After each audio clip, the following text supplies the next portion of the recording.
वजारत railway ने NCOC के अहकामात हवा में उड़ा दिए। न SOPs पर अमल दरामद और ना ही वैक्सीनेशन सर्टिफिकेट चेक करने के हवाले से कोई इंतजाम किए गए।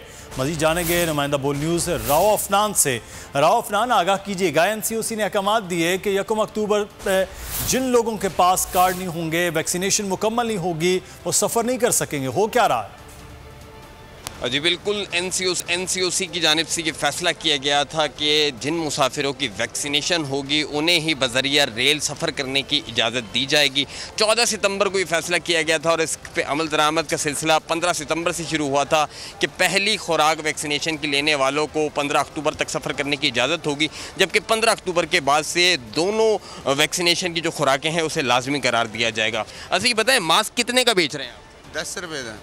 10 रुपये का मास्क बेच रहे हैं, जबकि वजारत रेलवे का कुछ है कि अमल दरामद कराना है अगर SOPs पर तो वो खुद मुफ्त मास्क फराहम करें। अब जो मुसाफिर जाने वाले हैं ट्रेन के अंदर, हम उनसे बात करने की कोशिश करेंगे क्या उनसे जो है वैक्सीनेशन सर्टिफिकेट मांगा गया था या नहीं, या सिर्फ ये कागजी दावे होते हैं। अच्छा आप ये बताएं आपने जब टिकट ख़रीदा था क्या आपसे वैक्सीनेशन सर्टिफिकेट मांगा था?